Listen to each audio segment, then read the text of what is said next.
O tráfico de pessoas existe e está mais perto do que você pode imaginar. Não é em filmes internacionais e nem em documentários, é aqui em Amazonas, Manaus. E o mais interessante é que essas vítimas não estão acorrentadas, elas estão presas. Estão presas em promessas falsas de um futuro melhor que na verdade vira um pesadelo.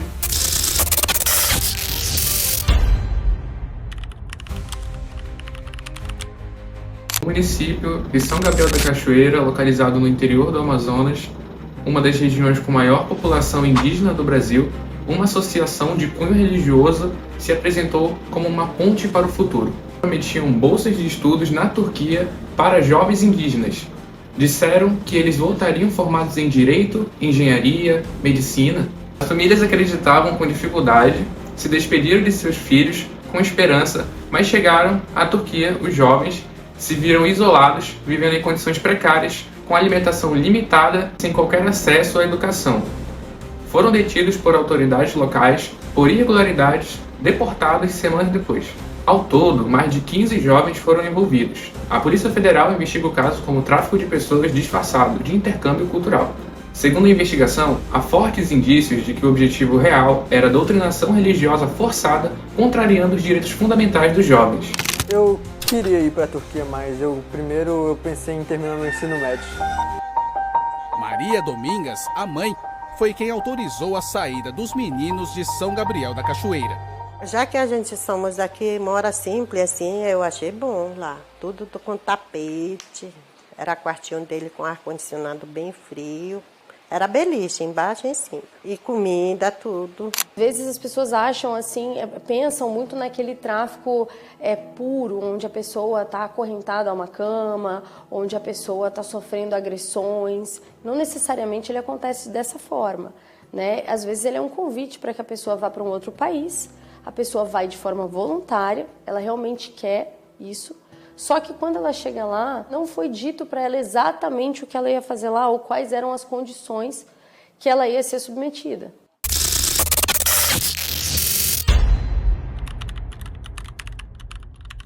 No mês de agosto de 2024, a Polícia Civil do Estado do Amazonas realizou a Operação Salvaguarda, a qual resultou no resgate de uma recém-nascida de apenas 22 dias de vida.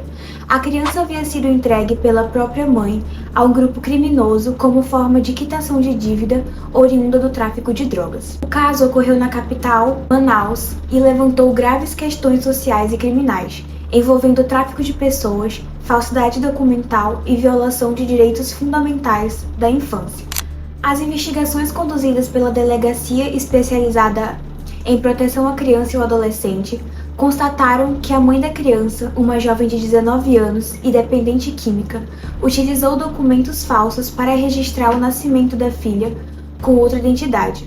Posteriormente, a mesma apresentou um atestado de óbito igualmente falso, alegando que a criança havia morrido, com o intuito de encobrir a entrega da bebê ao grupo criminoso.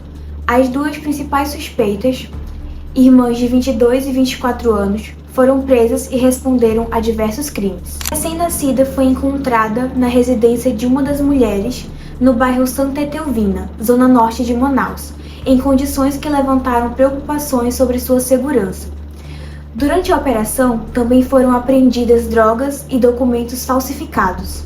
O caso configura legalmente crime de tráfico tipificado no artigo 149-A do Código Penal Brasileiro, incluído pela Lei nº 13.344 de 2016. O artigo dispõe: agenciar, aliciar, recrutar, transportar, transferir, comprar, alojar ou acolher pessoa mediante grave ameaça, violência, coação, fraude ou abuso. No presente caso, o item 3, adoção ilegal, é o que se adequa mais diretamente, embora a complexidade do fato envolva também falsidade ideológica, artigo 299 do Código Penal, uso de documento falso, artigo 304 do Código Penal, além de eventual associação criminosa, artigo 288 do Código Penal. O resgate da criança representa não apenas a interrupção de um ato criminoso, um chamado à atenção da sociedade para a vulnerabilidade de muitas famílias afetadas pelo tráfico de drogas e pela ausência de políticas públicas eficazes de proteção social. O quebra-cabeça foi trazendo os indícios de tráfico de pessoas, né? Não era uma adoção ilegal. Adoção ilegal é quando alguém dá parto de outro como seu e tem todas as características. As nuances desse caso, elas são nuances de tráfico de pessoas. A recém-nascida, ainda sem nome, sem registro, é uma menininha de 20 dias de vida.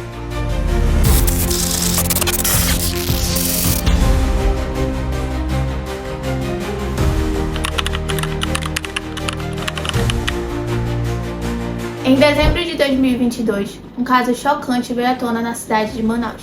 Um casal foi preso por vender um bebê de 11 meses por R$ 1.500.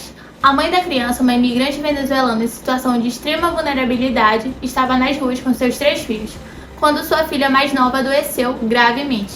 Desesperada, ela foi abordada por um casal que se ofereceu para ajudar, prometendo levar o bebê ao hospital. Em vez de prestar socorro, o casal vendeu a criança para terceiros.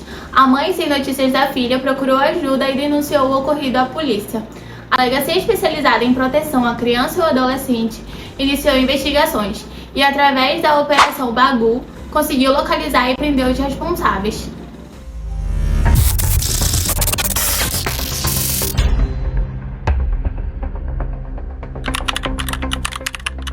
Coração do Rio Amazonas, um esquema operava de forma silenciosa, mas devastadora.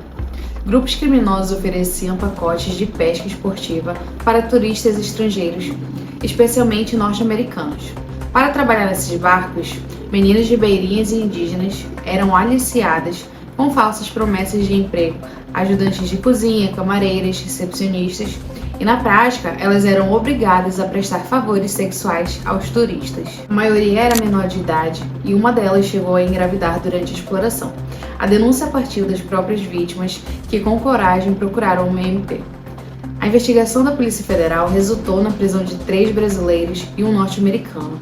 O americano foi condenado a 92 anos de prisão e os brasileiros a penas superiores a 60 anos.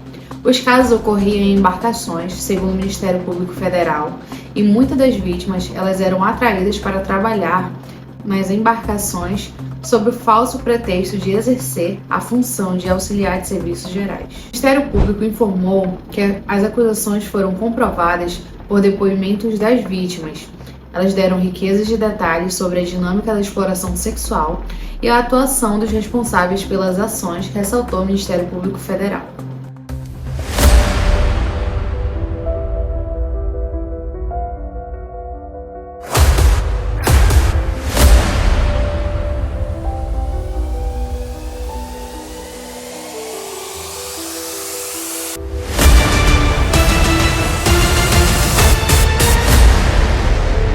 O que todos esses casos têm em comum? A vulnerabilidade. Essas pessoas não estavam atrás de luxo, elas estavam atrás de dignidade. E por estarem numa situação de pobreza, com difícil acesso e informação, acaba que elas se tornam alvo fácil. Mas atenção, o tráfico de pessoas não escolhe somente os mais pobres, ele escolhe sempre aqueles que estão em vulnerabilidade emocional, econômica, social. Basta alguém acreditar numa promessa boa demais para ser verdade. Segundo a Lei 13.344 de 2016, é considerado tráfico de pessoas promover, intermediar, recrutar, transportar, transferir, alojar ou acolher pessoa mediante ameaça, coação, fraude ou abuso, com a finalidade de exploração. E essa exploração pode ser sexual, laboral, servidão, adoção ilegal, remoção de órgãos. Perceba, nem sempre é violência física. A arma principal é o engano. Estudo gratuito, emprego em outro estado, tratamento de médico em outro país, ajuda com dívida. Todos esses cenários são usados como isca. E quando a vítima percebe, ela está sendo explorada, sem documento, sem contato com a família, sem direitos, presos a um sistema criminoso que lucra com o sofrimento humano. O que nós poderíamos fazer para evitar? Impedir todos os casos? Infelizmente não dá, mas devemos e podemos fazer muito mais. É papel do Estado e especialmente do Executivo criar campanhas permanentes de prevenção, informações e denúncias. Não adianta nós termos uma boa lei se ela não alcança quem mais precisa dela. Nós precisamos chegar às periferias, às comunidades ribeirinhas, os interiores esquecidos, que é onde o tráfico atua silenciosamente. A informação é a maior arma contra esse crime. E isso começa na formação em direitos humanos desde cedo nas escolas. Enquanto houver miséria, haverá quem tente explorá-la. Mas enquanto houver justiça, educação e solidariedade, haverá resistência. O tráfico de pessoas não é invisível, nós que muitas vezes não queremos enxergar.